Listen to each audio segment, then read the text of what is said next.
When my dad got out of the U.S. Marine Corps in 1953, he got on a train in San Diego. And you come back to Sheboygan. Sheboygan is about an hour north of Milwaukee. It's a coastal town. I'm a Dutchman. I'm limited. I like living near water. When my dad got off that train, he went down to Stockinger's bait shop on Ontario Avenue. He bought himself 2 bamboo poles. Remember bamboo poles? Yes. Remember perch fishing? On Lake Michigan? He had his khakis on. And he had fought in the Korean War. And every day he was on that battlefield, he thought about coming home to go fishing. And that's what he did when he come home.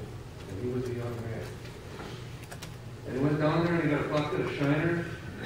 And for the next 3 weeks, while he was wearing his khakis, he fished. He caught perch.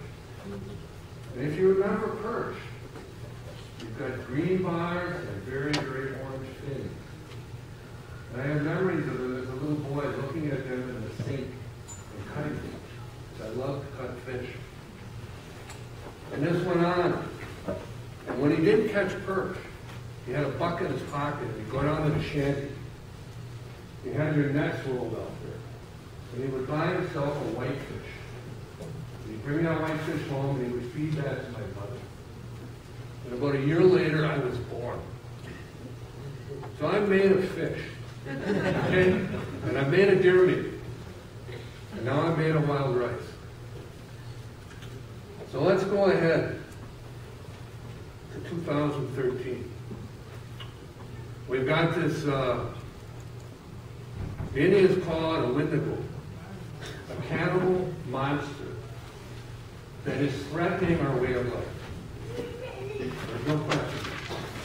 Our food source is being threatened.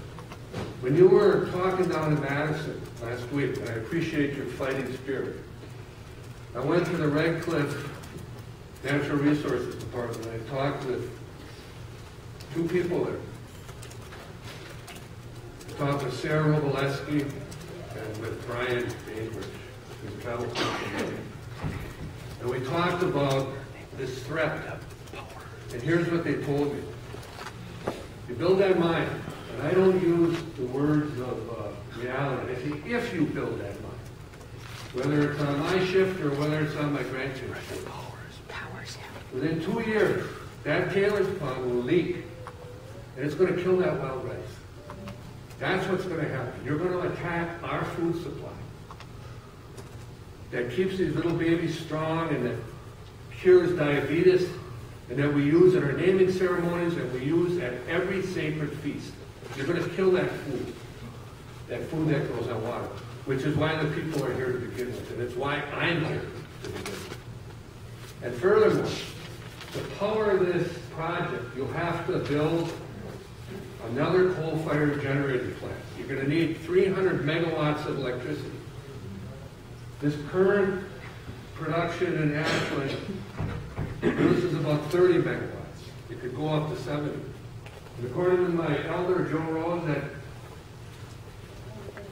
that polluting plant burns tires half the time that are raining down on this beautiful inland sea, this great ocean that we live on.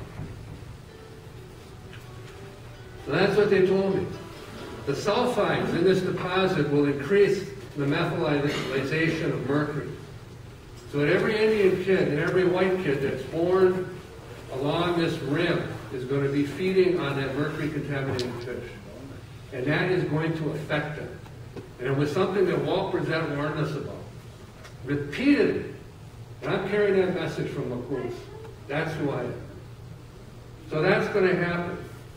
And it's not just about the Shinabe. It's about all of us, the Dutchmen, the Germans.